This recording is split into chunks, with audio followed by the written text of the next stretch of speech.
What do you get when you mix Call of Duty, the undead, a tight development schedule, and passion beyond belief? You have Call of Duty World at War Zombies, a side mode in its infancy spurred on by the balanced creativity of Jesse Snyder and many of the team at Terra Studios. Over the years, Zombies entered a variety of different eras, which saw the series expand, prosper, and stumble. Following the release of Cold War Zombies, many fans looked optimistically for what the franchise would do next. Seeing as Cold War was a nice return to form following Black Ops 4, it seemed obvious the next entry would evolve the series and take the next step forward. Maybe we'll get some answers as to why Richtofen arrested the Requiem crew. We'll figure out what happened to Samantha Maxis when she dove into the Dark Ether. And what does Sporagamus want with humanity following the events of Forsaken and the Pack Super Easter egg? So instead, we're bouncing back in time and scale to the 1940s to tell a side story about characters like Gabriel Croft, Oberfuhrer Wolfram von List, and a cavalcade of Dark Ether entities. Vanguard Zombies appears to be a smaller entry that continues to build upon the world of the Dark Ether, while providing us with an opportunity to see this reality as a lived-in realm, rather than a dilapidated wasteland as is presented in Cold War. Since its release, it has been reported that Vanguard Zombies was developed in as little as 6 months, and if that's the case, it clearly shows in the game's scale and inability to expand upon some really cool world building with its limited content. Vanguard Zombies is often considered a laughable attempt at selling people a Zombies entry that clearly had few resources put into it. Is the product worth $70 all by itself? Definitely not. But you've all heard people bemoan and demonize this game ad nauseum, and I don't need to be another person to add into that pile. And after reviewing AW, World War II, Cold War, MWZ, IW, Extinction, and Black Ops 6, I thought it'd be a good idea to tackle the final side entry in the series and look at the game for what it truly is. A desperate cash grab? Sure. But what gems can we glean from the work put into it? Well, hello there fellow zombie slayers, my name is Stanley557. Today we're going to take a closer look at the infamous Vanguard Zombies. Is this entry truly bottom of the barrel? Well, let's find out.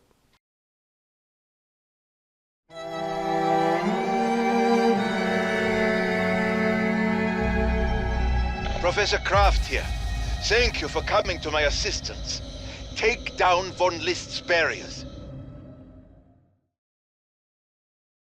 Unlike our other reviews where we start off with a breakdown of the game's core mechanics, I think it's smarter if we jump right into the map reviews. Vanguard is split between two incredibly distinct game modes, with Anfang and Terra Maledicta being based off of Cold War's Outbreak game mode, and Numa and the Archon representing standard round-based gameplay in the game's continued effort to meet the demands of players who already aren't on board with what this game's currently presenting. Anfang is honestly more of a proof of concept than a fully fledged experience, and for what it's worth, it is a map that exists, blending open-world elements from Outbreak and round-based elements from standard Zombies. Anfang is a map that lands in a sort of limbo.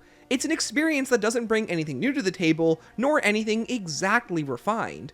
Anfang is defined by its unambition to WoW players, and as such is overlooked by quite a large majority of the community. Day 1 playthroughs were some of the most demoralizing we had ever seen, and being a follow-up to the already somewhat lackluster Cold War wasn't helping. Zombies was supposed to pick itself back up after having been cut down and repurposed, yet Anfang and Vanguard as a whole reminded players, to Activision, Zombies is still the third mode, playing second fiddle to both campaign, multiplayer, and now Warzone. Now, this isn't an excuse for the map and the game's quality, but it's important to provide context for what this game is, what it stands for, and why it came out the way it did. But who cares about all that for now? Let's dive right in where we always start and ask ourselves one simple question. So, what's the story? Coinciding with the events of D Machine, Vanguard explores the continued results of the cyclotron experiment at Project Endstation and its effects around the world, particularly with one Oberfuhrer Wolfram von List, a high-ranking Nazi officer who leads Die Weihart, an organization tasked with securing various scholars and artifacts from around the world in an attempt to turn the tides of World War II. Much like the real-life work of the Undead, which the organization seems to take direct inspiration from. What started in failure soon turned to success once the first dimensional terror bled out across the world and activated numerous ancient artifacts that once acted as conduits between humanity and the deities that gazed upon Earth. Within one of these artifacts dwelled the imprisoned god known as Cortifex, a dark ether being known for his incredible power to raise the dead and create revenants. Von List, eager to escape his own fate, soon makes a pact with Cortifex, eager to ensure his dreams of a 1,000-year Reich. And now with an endless score of bodies from the bloody Battle of Stalingrad, the barrier was erected and Cortifex begins his work, raising legions of the undead ready for combat. For a moment, it truly seemed no one would be able to stop this Call of Duty Vanguard Zombies. Stalingrad was not das Ende, not the end. It is der Anfang, the beginning. While I'm basically repeating the narration of the game's intro beat for beat, I want to take a moment and applaud it. Darren DePaul, the voice of the scholar Gabriel Kraft, sets the mood of the entire mode based on his performance alone. Written as a long-forgotten and decrepit old man, Gabriel Kraft is the perfect character to narrate about the horrors of the Dark Ether and warn those about the consequences of this monkey's paw-based reality. His every word leaves you wanting more, creating the allure of the Dark Ether around your ears, reminding you of the purpose this realm serves narratively. If only it hadn't fallen into the wrong hands. I also love the introduction of both Von List and Cortifex. Where Zykov failed to initially hook players in is that he's a slow burn twist villain. If you aren't following along with the intel piece by piece, it can be difficult to get engaged when he's finally revealed as the true threat all the way in Forsaken. Whereas in Vanguard, the antagonists are two of the game's primary characters, making the threat visible as soon as possible. And then there's the unlikely team-up. Another hiccup that came about because of Zykov was that it felt like that there were two entirely different threats narratively, with the Forsaken being this foreboding threat that loomed over the story until Mauer, and then you have Omega, who are actively trying to diagnose the threat while tackling with Requiem. This makes for a complex narrative that doesn't reward players easily, whereas with Von List and Cortifex, you have two villains with seemingly aligned sinister goals right from the get-go. This works for the story's scale, and the results speak for themselves, with Cortifex hooking in players almost immediately. He's easily the game's most iconic character. And finally, there's his design. He just looks awesome! Once again poking fun at the Forsaken, Zykov's Dark Ether design leaves a lot to be desired as a humanoid crystallized man, and doesn't completely scream Overlord of the Dark Ether. Cortifex, on the other hand, better resembles a being of raw, long-forgotten power. It's very Greek in its design. And finally, there's the good guys. Just like Cold War, Vanguard features a long list of nondescript operators who have painfully generic quotes and interactions with the game's unique cast, which are infinitely more interesting. With Von List having access to Cortifex the Deathless, Kraft and the gang are able to utilize the powers of Nordicus the Conqueror, Belikar the Warlock, Invictor the Destroyer, Syraxis the Shadow, and Verkana the Last. These Dark Ether entities, much like Cortifex, have been trapped inside various relics and aid you in an attempt to once again prevent Cortifex's conquest and return home. Their inclusion breathes so much life into what would otherwise be a very bare-bones narrative entry, more so than it already is. Each Dark Ether entity brings their own flavor to the conversation, and a relic from a different era of human history. While functionally these are just our specialist weapons, I love their designs and wish they were used going forward into at least Black Ops 6. But sadly, they are not more than a relic of this entry. Using said artifact bonds you with the respective god, so currently with its power, Von List had the ability to raise the dead, and the allied forces can call upon the powers of Frost Blast, Aether Shroud, Ring of Fire, Energy Mine, and Healing Aura. It's a shame none of the DLC abilities from Cold War made it over. I really enjoy how the Dark Ether entities are integrated into the game mode, but a better mode would have flourished with the ability to mix and match each entity with a specific story-related character, almost like what Black Ops 7 is currently weaving with Dempsey and Nikolai. Sadly, the game's main cast is nothing more than a bunch of operators, so it's up to Kraft and the Dark Ether entities to supplement the rest of the dialogue. I pray for the day this operator system dies. The quest for power is what war is all about. And finally, there's Gabriel Kraft, the aforementioned scholar, who provides comms and the story's main direction as to defeat Cortifex. His role in Anfang is nothing more than an introduction, so we'll talk more about him later. From the get-go, Vanguard Zombies is a narrative all about the occult, old-world mysticism, and a never-ending battle between the Allied forces, the Nazis, and the demons who desire to control our planet. On paper, it's a fantastic concept, but we all know execution is everything, and Vanguard's execution of these elements is weak at best and non-existent at worst. Now let's move on to the level design and gameplay. One of the most striking things that stands out to me about Anfang is the city of Stalingrad. Unlike remakes and remasters of maps like Zombie Chronicles and the BO4 Aether remakes, Anfang is the first map in Zombies history to take place in the exact same location as a previous map which was based on a real-life location. So it's funny to see similarities between this and Go Rod despite it being unintentional, as this map was ripped straight from the MP level Red Star. For example, the spawn is a mix of the spawn room from Go Rod and the map's boss fight arena. The back wall of the buildings is the structure the dragon rests upon during the boss fight, and the buildings all the way in the front are the department store, with Craft residing in a similar area to the Mangler helmet location. This has never happened in Zombies before, so it's really neat to go through and comb the area with this lens on. As for the rest of the map, it's painfully generic, and much of the level design is ripped straight from MP, leading to lane and arena design that simply isn't built for a Zombies experience. Now let's move on to something that isn't totally generic, which is the game's art style, specifically Anfang's. Outside of the characters, this entry is often remembered for its impeccable moody look.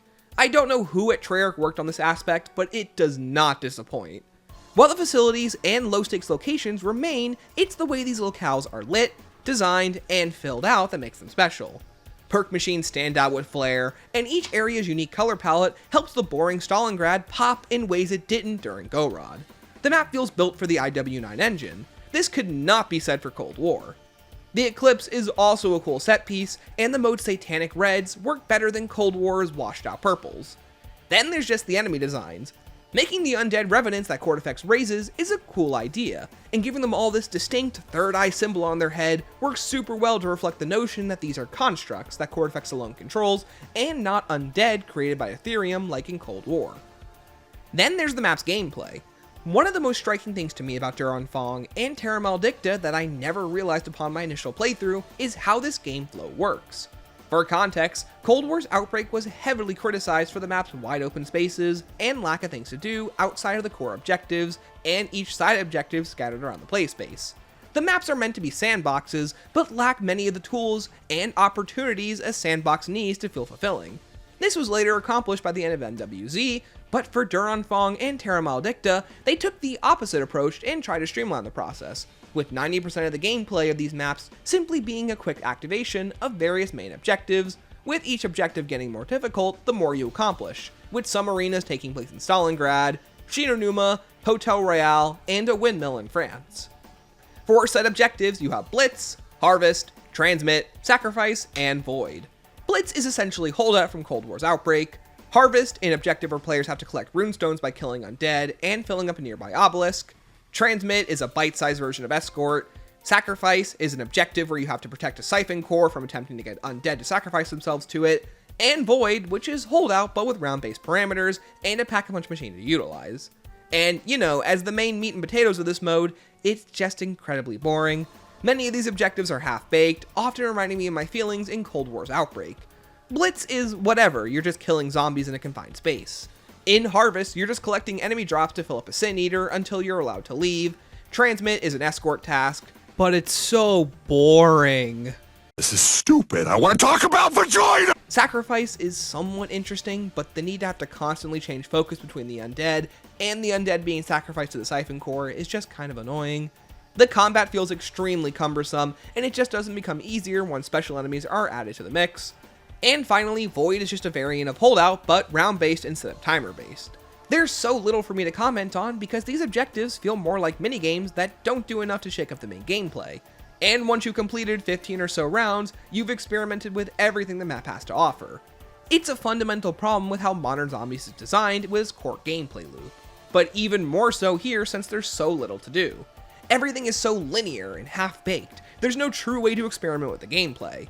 Every objective plays the same no matter where you go or what you do. The one thing that changes is the location. For example, Transmit is an objective where you need to escort this cool looking floating skull. The location the objective is played on changes, but the core gameplay is standing around until this orb decides you've had enough. In the meantime, you just need to kill undead that are trying to kill you. While there is something to do here, it all plays the exact same every single time you go through the objective, with the only thing changing being the player setup if they choose to do so. Then there are the open world aspects, which are extremely bare bones and result in players exploring the Stalingrad playspace for Aether Crystals, loot chests, and hordes of enemies. Once again, there's really just nothing to do. The areas you explore are simply some of the objective arenas, so the spaces don't feel unique, and the rewards you find range from chunks of salvage to high rarity weapons. It's great for changing how you play, but ultimately inconsequential. While this game aims to translate many of Outbreak's features and homogenize them with more concise level layouts and round-based elements, it fails to fully utilize its vision, and in execution, the pieces just don't mix that well together. Some of the arenas are in unplayable spaces, making them only accessible through randomized objectives. Exploring and opening the main hub sounds like a cool idea, but the area is open to only grant you access to usually a single perk. No rewards for exploration outside of these loot chests and enemy encounters, and no unique gameplay mechanics.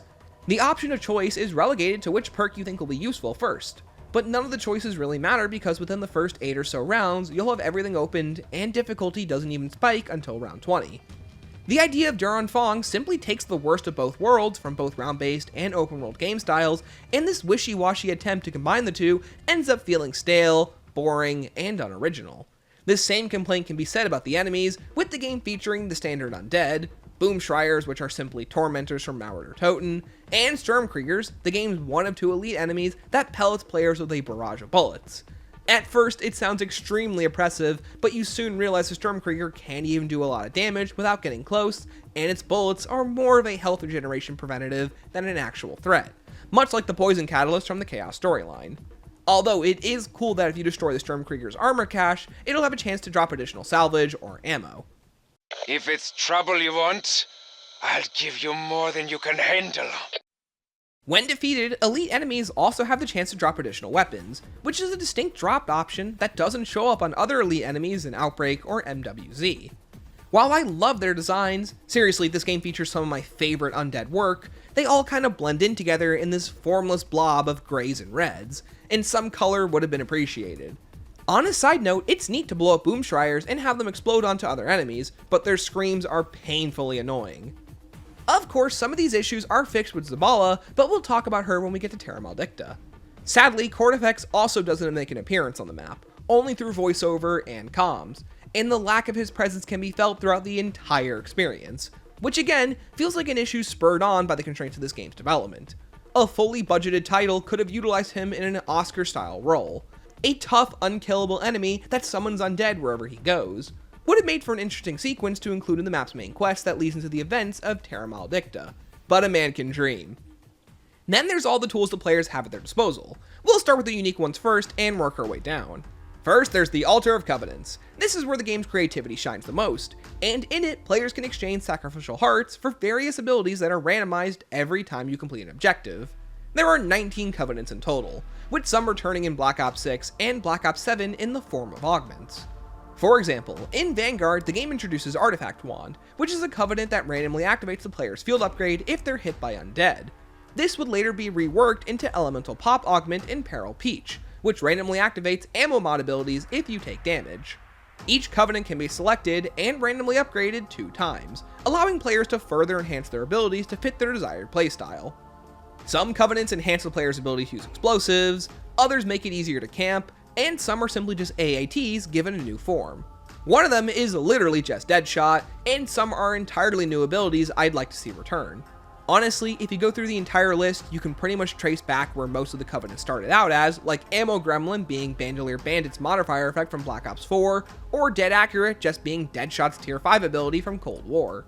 I really like this system, and making the currency sacrificial hearts, which you get a limited number of when completing an objective, is a great way to curve progression and force a nice buildup of the player's abilities. Then there's the Tome of Rituals, which is also where players can enhance their field upgrade. In the early rounds, this device is really useful since it can take some time for the Altar of Covenants to upgrade and spit out some of the more useful tier 3 abilities. The Tome of Rituals is a rather static upgrade station, akin to the perk fountains, and gives players a more standard way to utilize their sacrificial hearts. And thankfully, all the upgrades made apply to any field upgrade the player changes to mid-game. Enter the portals and win Black Hearts, the coin of this dark realm. And finally, there's the perks, which are different named elixirs and fountains with functionally identical purposes to their Cold War counterparts. This is done because many of the perk machines we know proper haven't been spruced up by Zykov in the Dark Ether, so it's nice to see that continuity carry forward. And because of that, we have some amazing looking perk fountain designs that fit the theme the game is going for. Perks in Vanguard are broken down into their most basic forms, with Jug increasing health, Quick Revive increasing health regeneration speed, Speed Cola reload speed, Stamina movement speed and sprint exhaustion, and Deadshot just critical damage. Perks in Vanguard can be purchased multiple times, with each successive purchase slowly increasing the base perk's one effect, with the first tier being free, second being 2500, third being 5000, and fourth being 7500.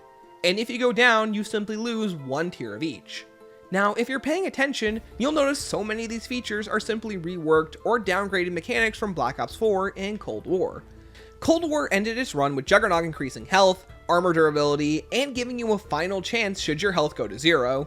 Quick Revive gave you the ability to pick yourself back up, increased health regeneration, and getting a speed boost when reviving a teammate. Deadshot increased critical damage, made aim down sight auto lock to the head, and gives you increased damage for successive hits. And Speed Cola increased field upgrade charge rates, ammo reloaded even quicker, gung ho, and made the mystery box spin faster. In Vanguard, each of these abilities was split between the perk fountains and the altar of covenants, and since you can only hold 3 covenants at a time, you're vastly underpowered compared to the level of strength previous games gave you.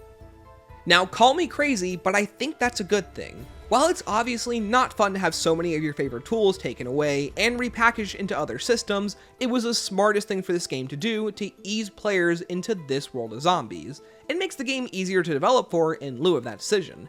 In Black Ops 6 following into Black Ops 7, the developers have to account for all of these tools, including augments, which enhance field upgrades, perks, and alternate ammo types. Many of these abilities drastically change the power level the player has access to, and as such must be adjusted to compensate for that. It's why combat in these specific entries feels so unfair. Enemies hit harder, run faster, and have crazier abilities. This creates a gap in player ability based on how much time you spend in-game grinding these various upgrades. They're not completely required, but it'd be a lie to say a player who has all the augments is gonna stand a better chance than the player who doesn't. For example, in Black Ops 7, if you have all the augments maxed out in Black Ops 6, it would take you approximately 10 prestiges worth of XP just to upgrade all previous Black Ops 6 augments to max level, and all the new Black Ops 7 ones to max level in zombies alone. That's a lot of playtime for these things, and it's not playtime that's well earned. It's a grind, and one that goes on for way too long. This grind, however, makes your character extremely powerful. So to balance this out, the boss fights and special enemies are arguably the craziest they've ever been, leading to an imbalance in player-enemy interactions at all levels of play, especially high rounds and boss fights.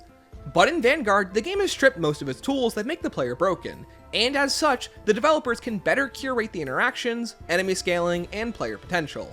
Again, it's not fun to see the game repackage its own content that was literally given to you a month or two ago when this game first came out. But by doing this, it shows a commitment to smart game design, which is consistent throughout this entire title, and something I want to applaud. It's a small applause because the game rarely gets an opportunity to do anything interesting with it, but an applause nonetheless. It's also refreshing to be able to jump into a game and have absolutely no grind needed to experience almost all of its content. Granted, there really isn't a whole lot to the experience, but it's a principle that I'm using here to make the argument. One of my favorite features about this change is how high rounds are balanced. No more does the game need to worry about 15 additional damage or health-based modifiers the player can have active at one time, so armored zombies are removed, making standard undead a 1 to 2 headshot at any round with a maxed out weapon and good aim. While zombies do move faster, you're rewarded for quick and precise killing, which is seemingly absent in the modern entries. While there are still ways to instantly get out of a corner using field upgrades, it's nice to play an entry that takes things back and simplifies the modern mechanics well. High rounds of Anfang and Terra Maledicta require players to use all of their tools and their precision to combat these foes, and due to the game scaling things back, it works surprisingly well. It's still not my favorite entry to play, believe me, I have problems with the game's gun feel and movement, but the concept is there for a stronger gameplay feel. Then there's the Pack-a-Punch and rarity systems, which have been completely reworked. Now rarity is inherently tied to Pack-a-Punch levels, so by Pack-a-Punching, you simply increase the weapon's rarity. This completely removes the need to spend salvage on rarity, and as an added bonus, all weapons in the mystery box and the walls get subsequently stronger as the game goes on. So by purchasing a weapon later into the game, it stays competitively viable without needing to spend 50,000 points on it. Where is this system in Black Ops 6 and 7? And finally, there's salvage, which lets you craft armor, lethals, and equipment like score streaks and self-revives. On a side note, it's funny how armor and rarity switch currencies between this title and Black Ops 6. And then there's the main quest, or lack thereof. To complete Anfang's Easter egg, players will need to advance rounds, complete main objectives, and travel to a modified version of Numa's main hut, survive, and summon the help of Archon of the Last, a dark ether entity who will prove pivotal in stopping Cortifex. Anfang hardly has a main quest, and the fact it didn't even launch with the map just shows you how limited the game's resources were. Much of the egg is literally spent listening to the dark ether entities bicker among each other, and it hardly coincides with any of the game's unique gameplay aspects. The content is simply playing through an objective until the game decides it's time to move on. A far cry from Black Ops 3 and Black Ops 4 quest design. So let's conclude our discussion of Anfang by talking about a feature I think is actually fleshed out really well, which is the intel. While we cannot confirm who exactly wrote this game's narrative, it seems to take heavy inspiration from the story pieces set up at the end of Cold War, and much of the game's narrative is surprisingly competent. It was the one aspect that seemed to spare no expense. Some of my favorites are simply the interactions between Cortifex and Von List. It's charming to see the way that Cortifex amuses Von List and the growing tension the two have, with the game perfectly capturing the essence of what it means to have a literal devil always over your shoulder. You see Von List's doubts, Cortifex's attempts to quell them, and even the prospect of the undead meeting the Allied forces at Normandy on D-Day. Now that would have been a story with some balls. One of my favorite pieces of intel though is how Cortifex describes why one of the windmills is a dark ether zone. Obviously, we know it's simply a campaign and an MP asset that's being reused, but in-game, it's given context. Cortifex finds it insignificant, but Von List reminds him that at this very windmill, a battle during the First World War was staged here. Thousands of men mowed down by machine guns as the world evolved to create crueler and more destructive means of winning wars. Von List considers those who died here warriors who fought using outdated tactics against unprecedented weaponry. It is this small exchange that characterizes how Von List sees human life, as a statistic. One that lost a battle due to new technologies, and perfectly ascribes why his bond with Cortifex initially works. It's those details that make this character so fascinating, almost reminiscent of the statistic Ultimus Richthofen. That farm with the windmill, the one in Merville, France, doesn't look very important, does it, Cortifex? To me, Wolfram, nothing about your world looks particularly important. But do you know what transpired near that windmill during our last global conflict? The Great War, we called it. The war to end all wars. Such optimism. Is there a point to this, Wolfram? Indeed there is. The First World War pitted outmoded tactics against unprecedented weaponry. Just one day at that farm, 10,000 men fell as they marched in ranks directly into machine gun fire. That explains it. So much blood spilled all at once. It left its mark on the veil that separates us from the dark ether. Precisely. The weak spot we are trying to exploit. Other notable pieces of intel come from the game's allied dark ether entities. Some, like Belikar and Syraxis, admire humanity, the way they waged and win wars, and the tactics they involved. Others, like Nordicus and Invictor, tell of their times of conquest. Ultimately, it's all set dressing, but set dressing that better fills in the picture as to what the Dark Ether is before the arrival of Zykov, a living, breathing realm that is constantly under threat by warlords who seek to control the chaotic area. And finally, there's intel that follows Gabriel Croft and his attempts to explain what's happening. Much of it is simply exposition, but the stuff where he explains how he gathered the artifacts from across the various regions of the world gave me true Chaos storyline vibes. And that's literally it. You have cost me enough time and effort. I will be free.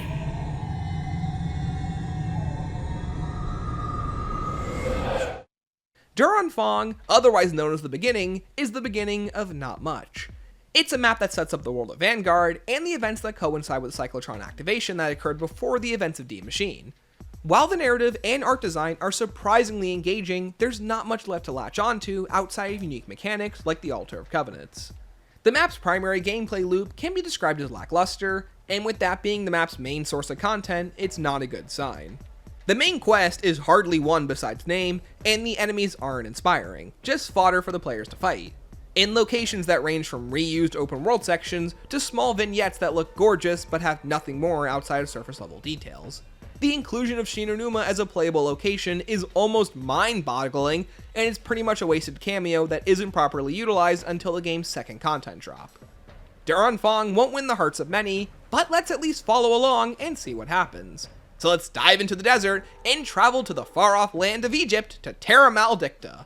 What secrets await in this cursed land, and how will the developers build off this seemingly simple base?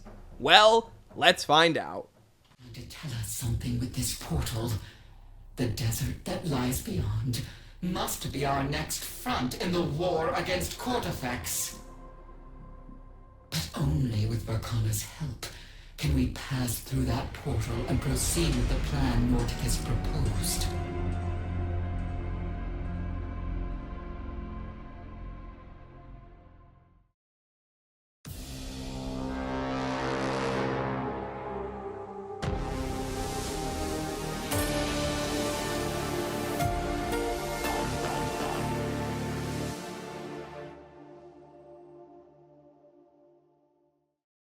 Taking place not long after the events of Anfang, Terra Maledicta takes the player to Egypt, surprisingly the first time this location has ever been tackled in a Zombies entry.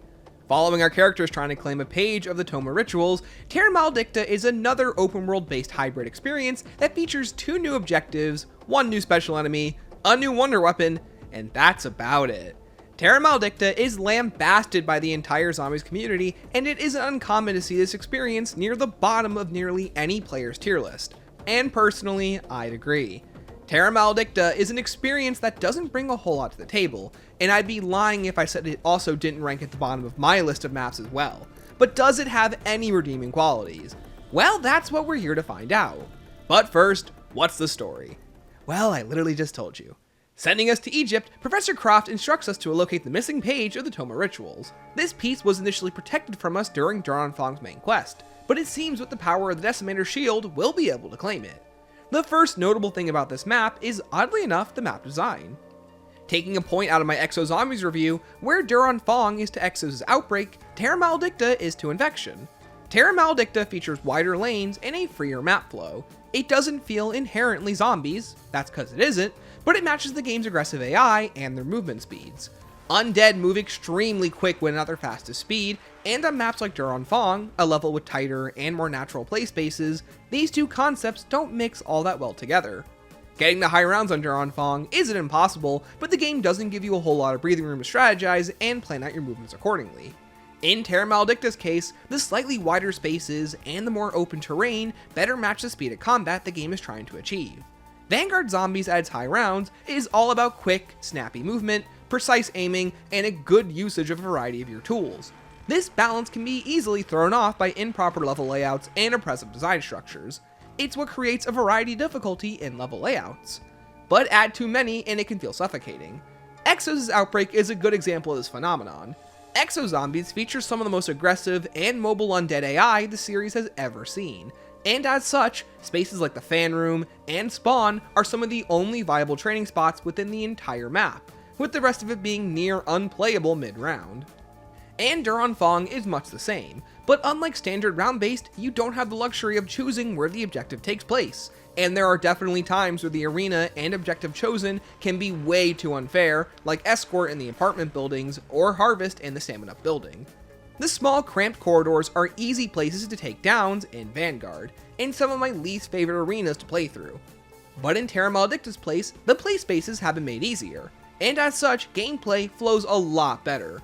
The map is 100% easier in terms of difficulty, there's no real spot where you feel completely crunched for options, especially with the tools you have at your disposal, but it's a state that's achieved by understanding how the game's most difficult enemies interact with the player and the map design at the highest level. In essence, the difficulty is reasonable while still having variance. This is the reason I bring up Exos' Outbreak and Infection as a comparison. While often overlooked, Infection is at its best when the player has access to any of the 3 major zones, including Burger Town, Value Voltage, and Atlas Command. These zones are specifically curated to allow for optimal exo movement, which greatly improves gameplay feel and creates a more palatable experience for the average player, special rounds withstanding. It's why map design and level layout is so important to these videos, especially in some more high-octane entries where precise movement matters most in second-by-second plays. This aspect of zombies is incredibly overlooked, and something that needs to be properly tuned to ensure maps play well, and Terra Maledicta is a surprisingly good example of this. Then there's the rest of the game, and there's not exactly much to talk about. A properly supported entry would feature more than 2 new objectives, new perks, and new ways to play, and Terra just doesn't feature much of that. Like, you have the Purge and Void objective, the Decimator Shield, and Zavala, but that's it. So let's just transition to talking about them. First, Purge. In this objective, you need to capture various points before undead overrun you, and that's literally it. This objective can get more difficult in the higher rounds as undead begin to super sprint, but a well-placed decoy grenade will easily hold them off long enough. This objective was retroactively added to Anfang upon the map's release, so there goes one of the unique things this map had. And then there's Void, which we already talked about in Anfang because it was also retroactively added as a permanent addition after Anfang's egg once this map was released. And can I take a moment to talk about the Void objective? As stated previously, it's meant to be the game's holdover for round-based zombies in this hybrid setting. On Anfang, it takes place within the Numa hut, and on Terra Maledicta, it takes place in the Dark Ether, with this mode being unlocked for the rest of the game once you complete the main quest. But besides killing undead in a singular space with round-based settings, there's literally nothing to do here. It's a supplement for the idea of standard killing, but it is missing all of the core features that makes round-based engaging in the first place. Where are the perk statues, the crafting station, the pack-a-punch, the altar of covenants? We've seen plenty of maps do more with less space, like Groston House or any of the survival maps from Black Ops 7.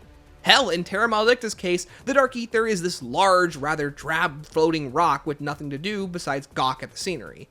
And especially with the additions of Numa and the Archon, the Dark Ether is pretty much wasted and you might as well play those experiences if you're looking for round-based combat. And all this is to ignore how lame it is that part of Anfang was marketed using the return of Numa as a portion of it. That map really can't get any lower.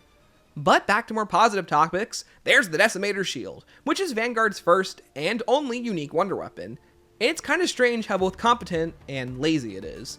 Fabled as a lost Dark Ether warrior turned into a weapon by Cortifex, the Decimator Shield releases a shockwave of energy that insta-kills all enemy types at any round. Once used, it'll take 30 seconds for it to recharge. This thing is insanely powerful, especially for a weapon with an annoyingly endearing voice. It's essentially a reworked Dragonfire shield from Go Run Revelations. Although to balance it, it takes up an entire weapon slot, and with its limited use case, it works extremely well as a delete all BFG type weapon, giving it a drawback to the player arsenal, something desperately missing from other mechanics or features.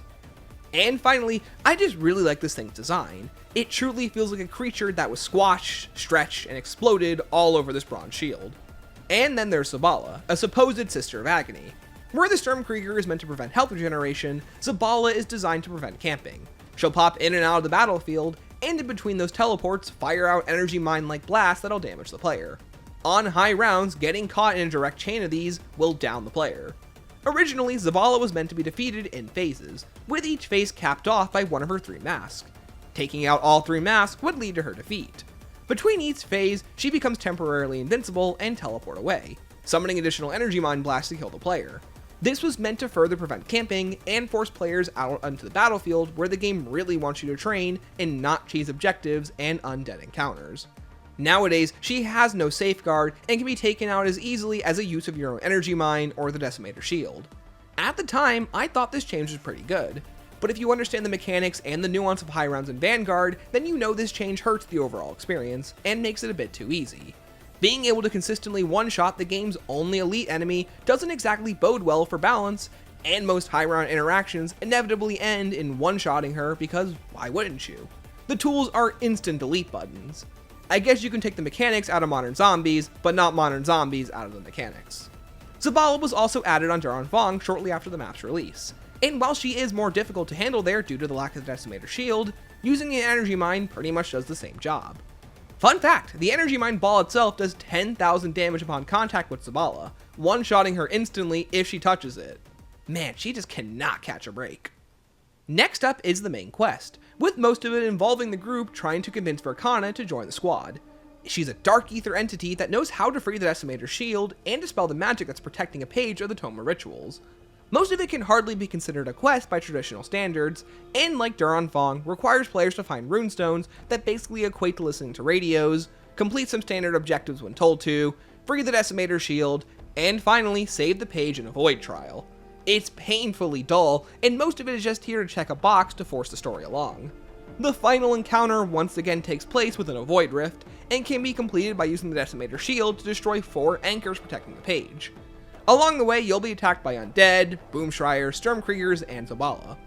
Once the page is freed, you'll be able to escape the Dark Ether, and you're rewarded with loot chest and points. There's only so many ways I can call something lackluster, so let's move on to the map's intel. So much of it is to my liking, and I love the way it develops the relationships between the characters, and further explores the lore of the Dark Ether from first-hand accounts. I'm not going to bore you with all the details, but there are notable highlights. Like, we get a more thorough explanation as to how these artifacts came to be, with each Dark Ether entity using them to commune with Earth over the years, with Invictor being mistaken for Ares, and Syraxis the spirit of a Kitsune. It's small details like these that lay the groundwork for chaos being interwoven into the Dark Ether. And while the results of it were nothing short of terrible in Black Ops 6, it's interesting to see the hints they dropped toward the idea. There are a few pieces of intel that explain the sudden appearance of new objectives like Void and Purge. I honestly really miss stuff like this. It's rather heavy-handed storytelling, but I love that small era between Cold War and Vanguard where mechanics and features were diegetically explained. There are a few pieces of intel that show a growing divide between Cortifex and Von List, but one of my favorites is from Croft. It's a short breakdown of his thought process behind what Dark Ether entities actually are. As described by him, they aren't demons by the biblical sense. They are beings from a whole other realm, nuanced creatures with their own intentions and aspirations. More specifically, he goes on to remind the audience that they don't share our sense of right and wrong. They are warlords, warriors, and scholars that have lived for eons. They don't share our sense of time and humanly pressures. This intel helps to paint a better picture of what these beings actually are, and what the Dark Ether is compared to anything in Black Ops 6 or Black Ops 7 presents it as. Gabriel Croft to Special Forces.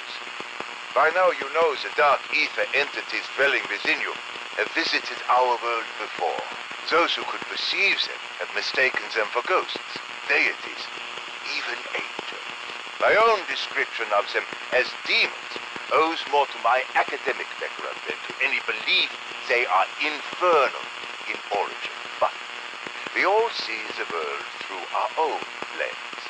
One can hardly blame a Viking for seeing Nauticus as a frost giant, or the ancient Greeks for thinking Invictor was the war god Ares. My point is that our own biases color how we see them. You hear demon and you think evil. The truth is much more nuanced. These are immortal beings from another universe, as capable of benevolence as they are of doing harm. In short, they do not share our sense of right and wrong. So never forget, these are not demons in some biblical sense of the word. They are your partners. Their hatred of Cortifex assures that our goals are aligned.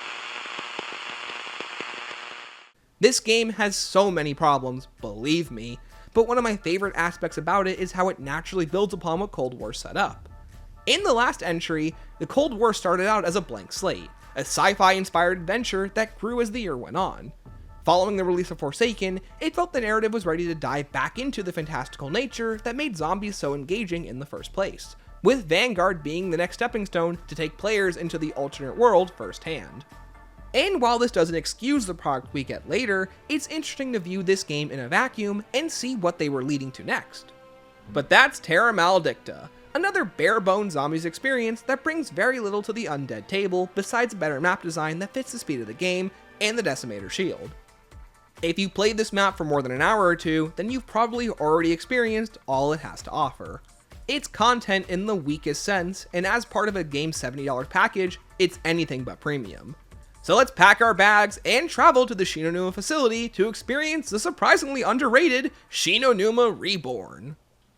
Yes, I see it, Bellica. It It appears to be what we were hoping for. There may well be a method here to sever the link between Von List and Cortifex.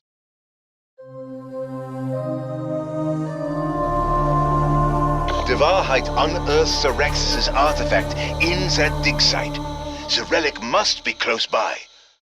Taking place immediately after Terra Maledicta, Numa Vanguard is the game's third experience, and is all about the Special Forces' plans to sever Cortifex from Von List using an artifact called the Bronze Mirror. In addition to this, the map is also fully round-based, officially abandoning the hybrid concept introduced in the game's first half, and is a surprisingly good time. While nothing groundbreaking, Numa Vanguard is all about showing players what a game of Vanguard would look like with standard round-based features, enemies, and progression elements. The map is a ton of fun, and the main quest is literally not nothing, so that's a bonus. And finally, the map debuts the return of the Chaos storyline. Regardless of how this was implemented later on, this was an interesting risk at the time, but we'll get to that later. Numa Vanguard is a fun zombies map with all the elements in place to be something you could boot up with friends on a Friday evening and play. But in the grand scheme of things, this experience exists in an awkward place in zombies history. As a reviewer, I'm kind of at a crossroads. Do I reward it for its mediocrity, or do I bemoan it for doing exactly what Zombies was already able to execute a decade prior? So while I play this map, I want you and the audience at home to figure that out for yourself, and tell me in the comments below. If you ask me, that answer comes down to how you view this map overall. Is it part of the Zombies pantheon compared to the likes of Mob of the Dead and Zombies in Spaceland, or is it in its own experience in a vacuum, one that shares the stage with just Anfang, Terra Maledicta, and the Archon? In comparison to everything that came up before it, this experience isn't going to change the foundation of the game. When compared to any of my other reviews, I shouldn't even give this map more than 10 minutes of my time. It's literally Numa in Call of Duty Vanguard with an additional area and main quest elements. But that exact sentiment is why I think it's important to review these maps, even if they're considered repetitive or bottom of the barrel.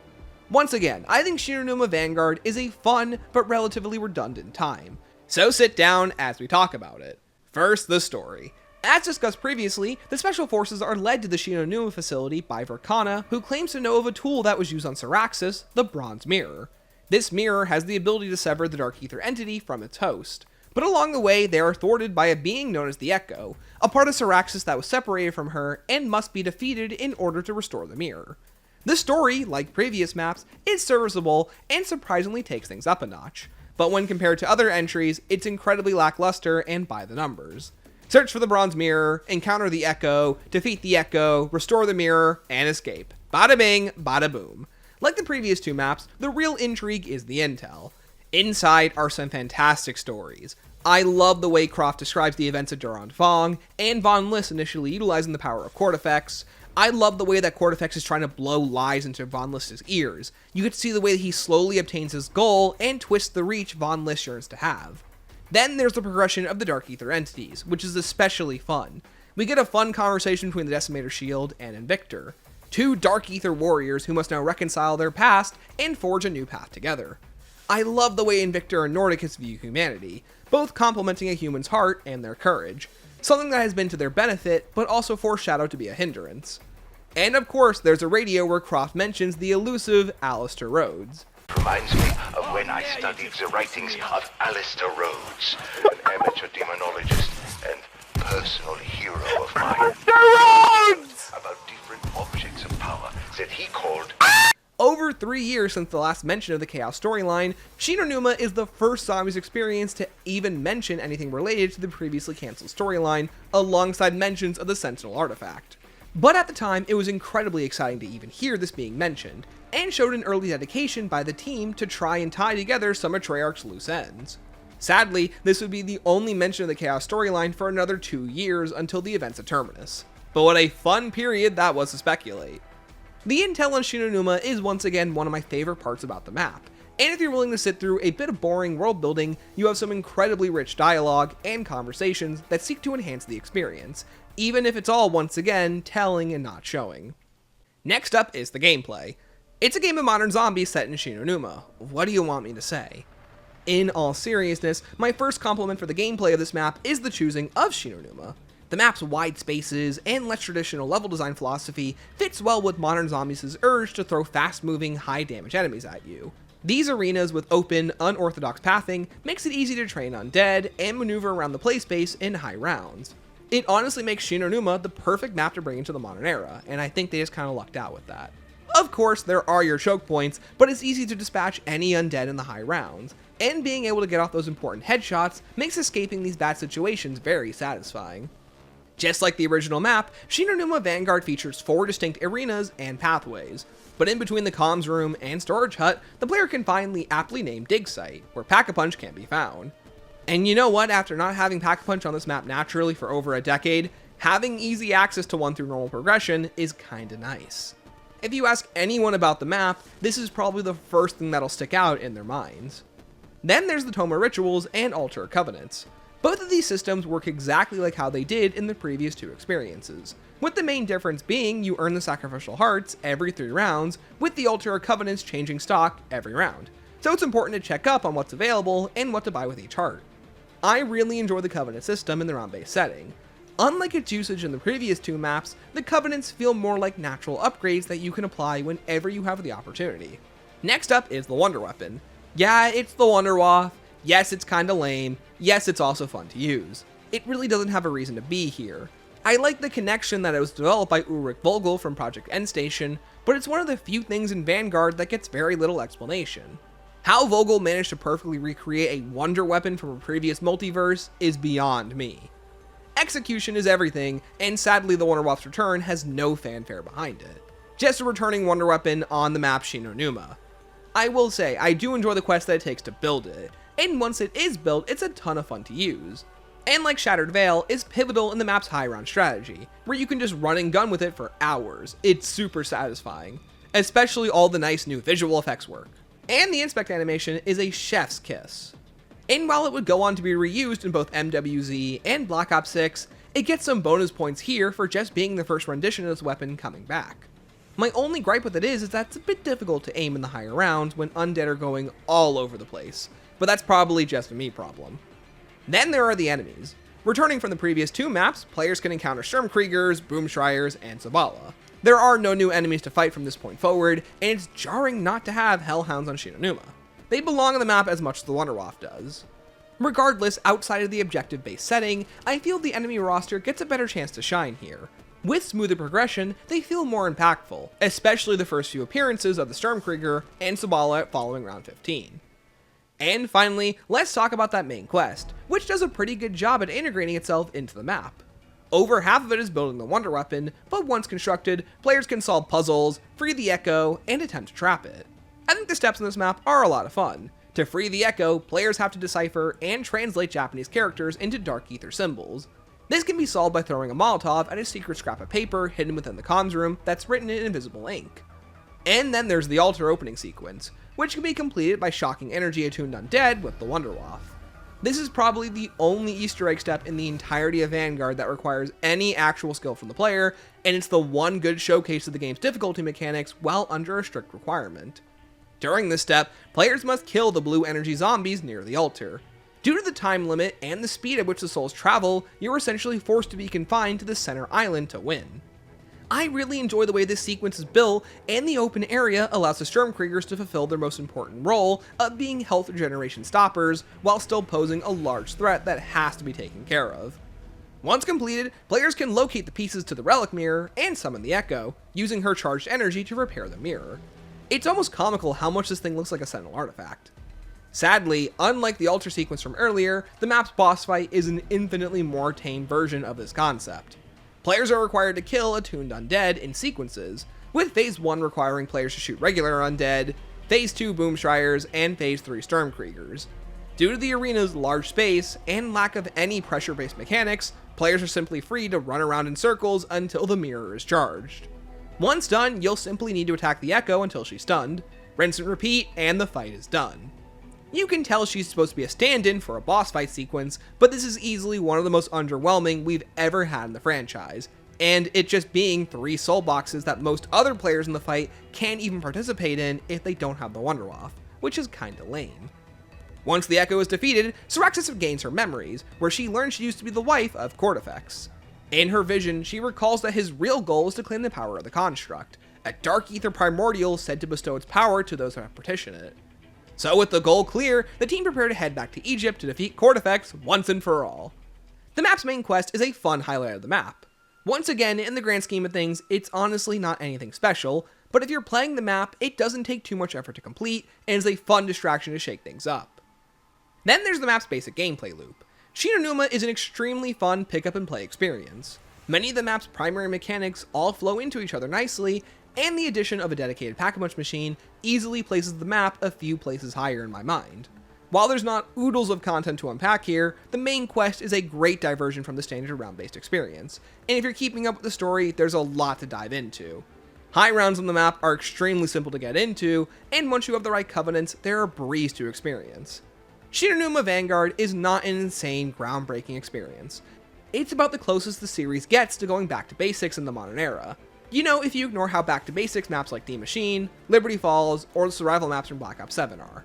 If you're looking for a brand new experience, you're not exactly going to find it here. But if you already own Vanguard, you might as well take advantage of your misfortune and play arguably the only experience on this title worth a damn. But enough about that, let's finish this experience by traveling back to Terra Maledicta, but if they made it green. Wait, did I read that right? We will keep them from this construct you speak of, Sir Exis. Now that the relic is restored, be sure to collect it from the podium, my allies, and gather anything else you have won. We will need it all for our final battle on the sands of Egypt.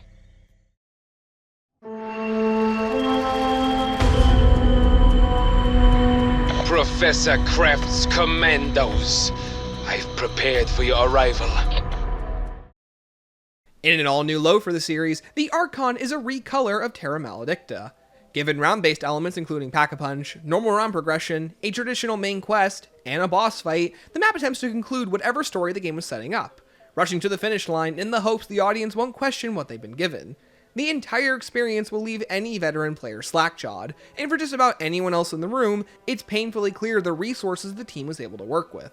While we don't know the exact machinations that go into the development, it's not insane to say that Vanguard is easily the most shortchanged the series has ever been. As stated by the team themselves, earlier this year, the Vanguard Zombies team received a mountain of constructive feedback around the launch of Terra Maledicta. As we digested everything we heard from the community, one request kept coming up over and over. The map's Egyptian and Dark Ether settings would make for a killer round-based experience. We agreed. In addition to the new quest and narrative, Cortifex's last stand at the end of the main quest is the unquestionable crown jewel of the Archon. Rather than devoting valuable development time to additional features or more covenants, the team placed a priority on creating a truly memorable boss fight on a scale rarely seen in zombies. We think you'll agree, if you can survive the trials. Outside of maps like Alpha Omega, Raven the Redwoods, and Mauer Toten, Zombies seldom features their boss fights as the prime deliverable to players in their marketing. The use of Cortifex in the Archon is arguably one of the most striking things about the map, so I think it's important if we review that aspect first and foremost, getting into the story and main quest of the Archon, because it's either that or we make fun of the fact that the map is literally Terra Maledicta if it was green. So let's talk about the more good aspects first. Cortifex, where are you? He is trapped inside his artifact. My friends, is it over? Did our plan succeed? Being teleported immediately from the Numa facility, the Allied forces arrive back at Cortifex's temple, and quickly utilize the Bronze Mirror, severing the Dark Ether Warlord's bond from bond list. But foolishly, the device also severed Cortifex's imprisonment from the scepter he was locked in, and thus he is now freed from his bond with Von List. Plotting this from the very beginning, Cortifex now regains the ability to traverse back to the Dark Ether through a dimensional weak point created at the site to become an entity known as the Archon. By petitioning an Eldritch deity known as the Construct, Cortifex can assume the role of the Archon and rule the Dark Ether with an iron fist. The exact understandings of the Construct are unknown, but Bellicar describes it as an indifferent being who bestows power on those it deems worthy, and it doesn't take long for Cortifex to succeed. He assumes its power and prepares to take over the world, but it appears our characters catch the gaze of the Construct, and by completing its trials, our group is given the chance to face down Cortifex and take him down once and for all, before all is lost. I know I'm essentially reading off the plot beat for beat, but it can't be understated how bare bones the map's narrative is. The only vaguely interesting plot points are Cortifex escaping the scepter and betraying Von List, which we could see coming from a mile away, and Croft mustering the courage to kill Von List after it's been revealed he's been forging letters from Croft's spouse Sasha to keep him working on his research, long after he had already killed them. No, Professor. You did everything according to my plan. You set me free. And once the construct makes me its Archon, I will thank you by wiping this realm from existence. Wait, what about me? You never really mattered, Wolfram. I leave you to the Red Blood scum. And now, without Von List's help, it seems victory is unobtainable. You know, it's refreshing to see one of these villains die, and it's nice the story doesn't go with the approach of, if you kill me, you'll be just as evil. Croft is completely justified in seeking vengeance against Von List, and while he is chastised for his decision, it's also one that reinforces that evil cannot be helped, nor should it be consulted for help. It must be defeated. It's like, for a fraction of a second, Vanguard Zombies attempts to tie its themes to the actual parallels created during World War II with the Allied forces against the Nazi regime. It also reinforces that Cortifex cannot be reasoned with. He is a Dark Ether overlord who must be stopped at all cost. Now tell me, where my spouse is? Spouse, please. You were never married. You know such a thing is impossible. Where is Sasha? Kraft, you already know the answer. We have all lost loved ones. Stopping Cortifex is all that matters now. When did it happen? Sasha died months ago. And I'm glad we can stop pretending. Writing all those love letters sickened me. But I needed you to keep working. Now, as a sidebar, in the beginning of the review, I brought up how Cortifex and Von List succeed as villains in places where Zykov and Omega fail to impress players. But it's funny how in the Archon, that comparison is flipped. In Forsaken, the team-up between Requiem and Omega, or at least the vague semblance of a team-up, made for some of the game's best dialogue. If you followed along all year, it's rather cathartic to see Kravchenko's plans constantly blow up in his face, and it's nice to see the sprouting beginnings of Peck's amicable relationship with Requiem, setting the stage for Terminus and Black Ops 6. But in the Archon's case, the team-up between Von List and the Allied forces is hardly taken advantage of. Most of the help Von List administers comes down to pointing out specific quest markers, which could be done by any of the Dark Ether denizens. But perhaps that was done to prevent creating sympathy for the literal Nazi. Then there's the main quest itself. Outside of some fun vignettes like Cortifex's escape sequence, the main quest is rather tame, and is split into 3 specific quests. One requires you to acquire the Decimator Shield and destroy Siphon Cores. The other requires you to light torches, sacrifice a Pack-a-Punch weapon, and defeat an HVT Stormkrieger, and then obtain kills using Ring of Fire. And the final quest requires you to play Simon Says and capture specific points while avoiding Zabala and without killing too many undead. These trials are rather mundane, and follow a pretty specific formula of charging the trial obelisk by completing a specific task, and completing the trial. Because of this specific formula, much of the main quest revolves around players saving undead and stopping to do whatever is required. The main quest requires this constant stopping and starting, and due to this, you're incentivized to complete the main quest as early as possible. This then leads to a drastically lopsided main quest, where you can complete steps super quickly, but then you're required to spend the next 20 or so rounds building points and killing undead. Not exactly the best flowing experience. And finally, there's that boss fight. Re-entering the Dark Ether, players can begin the fight against Cortifex, who has the ability to summon deadly lightning bolts, red orbs of death similar to the Apothecon blood from the Togger Totem Gauntlet, and the ability to summon undead. Outside of the lightning bolts, the undead can be defeated in seconds, and the red orb can be absorbed by the Decimator Shield. This is some really cool synergy, but it completely negates one of the boss's more lethal attacks. And outside of that, the fight is a rather drab slog of shooting the jewels on his head until the phase is complete, with phase 1 being particularly difficult due to the middle gem's hitbox being super wonky. In phases 2 and 3, Cortifex gains the ability to summon a shield from the construct, and it must be destroyed by charging Aether Crystals into Dark Ether plants, and then once those charged crystals are charged, they can be used against the arena's floating Aether rocks and send them flying into the construct to temporarily disable its shield. Oh my gosh, the verbose. Once stunned, Cortifex can be attacked.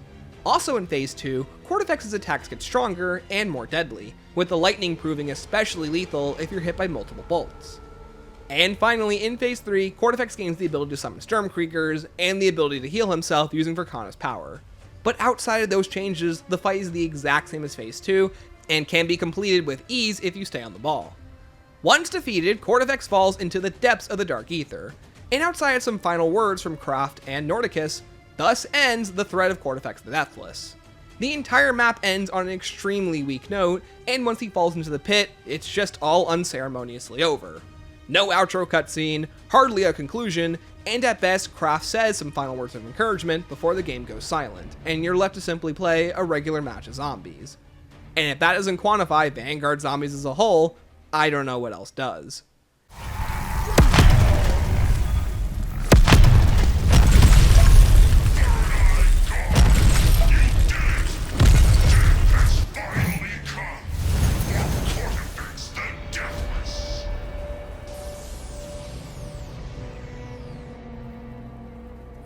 Let the bottomless depths of the Dark Aether claim his corpse.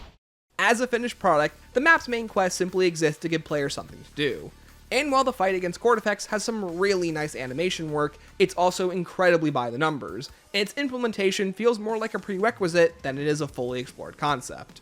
The main fight drags on for quite a while, and with only 3 attacks and a large health bar, you're essentially just trying to power through each phase until it's over.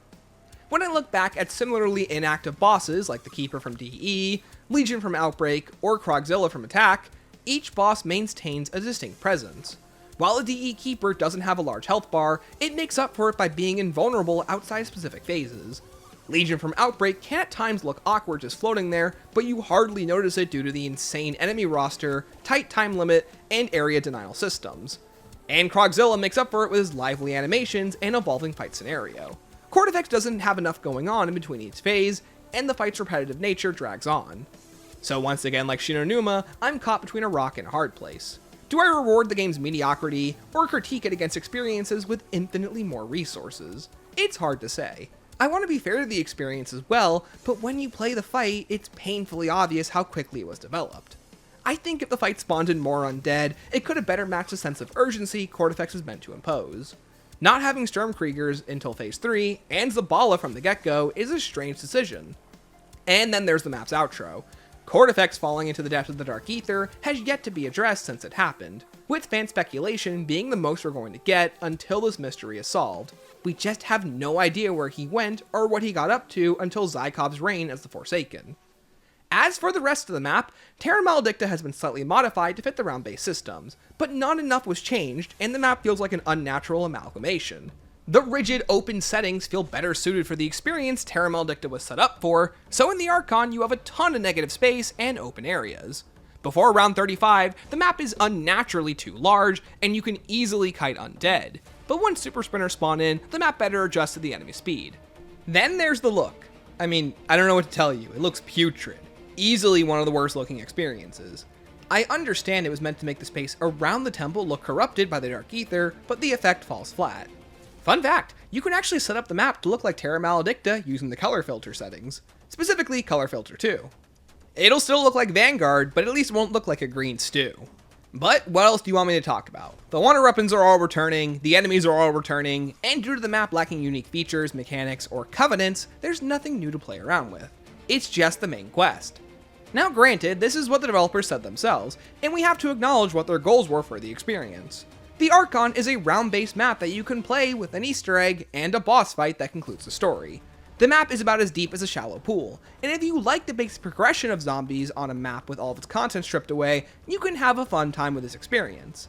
But like Numa, there are plenty of other maps to get that type of experience on, and I can't recommend the Archon on its boss fight alone, which is what the map was marketed with. And finally, the map's intel is also pretty weak, which is a bit of a bummer. It's mainly conclusions and goodbyes. There's not a lot to glean here that gives you a true insight into the world of the Dark Aether, unlike the other maps. No! Somehow those insects have passed your trials! They are worthy to challenge you, Cortifex. And you are not the Archon yet. Are you so certain? certain. With 3 eyes down, Cortifex is banished to the Dark Ether, and the world is saved. Von List has been defeated, the spells binding Stalingrad, Egypt, and the Numa facility have been released, and the war effort comes to an end. The Archon is a shambling corpse. You think Black Ops 6 is an underdeveloped title with underfunded resources? Vanguard Zombies in its entirety is exactly that sentiment. I appreciate the developers strategizing and honing in on a specific aspect about the map, making the best use of their resources and remaining focused on what players would want to actually see the most. Usually this would be where I then covered the extra modes and rewards, but there's literally nothing left for me to talk about outside of small little anecdotes, like the Archon's Easter egg song being an instrumental of A Light from the Shore, the Easter egg song from Tog der Toten. So let's just jump right into the conclusion and go home. Ah, I knew you would make it to safety. What a relief.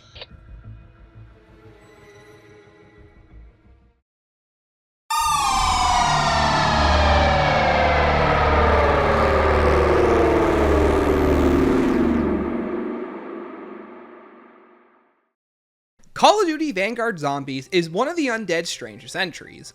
What starts off as a unique spin on Outbreak and similar objective-based modes rubber bands back around to being a passable round-based experience that sinks into mediocrity in an attempt to please fan feedback. It's impossible to know how much of this game was mangled and changed around during development, but the product we did receive is often considered one of the worst games in the franchise. The game has a few positives, including its writing, premise, Dark Ether entities, and immaculate art design. Unlike Cold War, the world of the Dark Ether in Vanguard feels a bit more explored. While we only get a small snapshot of it, this destroyed realm feels the most consistently understood through the denizens of the Dark Ether.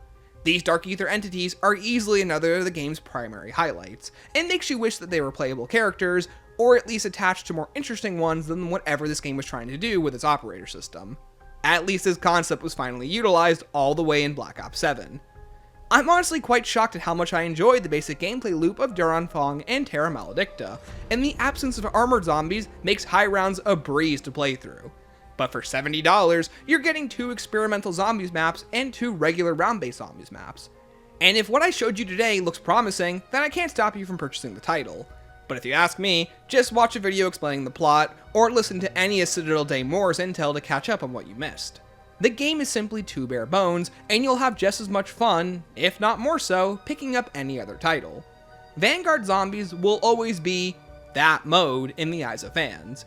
If this mode did any good, it was reminding players what a bottom-of-the-barrel experience truly looks like, and acts as a good benchmark. Because man, do I have my issues with World War II, IW, Cold War, BO4, BO6, and Exos, but none of these modes are Vanguard Zombies. With Von List defeated and Cortifex dethroned, we can now close this chapter and dreams of a 1,000-year Reich. Professor, it is time to bid your toy soldiers auf Wiedersehen. This is stupid. I want to talk about vagina! Thank you all so much for watching. Boy, am I glad that's over.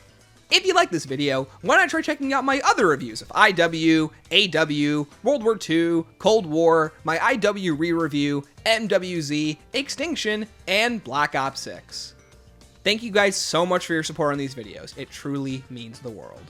Join me next time as we finally dive into either World at War or Black Ops 7 Zombies, whichever video I decide to finish first. Let me tell you, the jump from this game to that game is like night and day. Once again, thank you guys so much for watching. And remember, keep on slaying.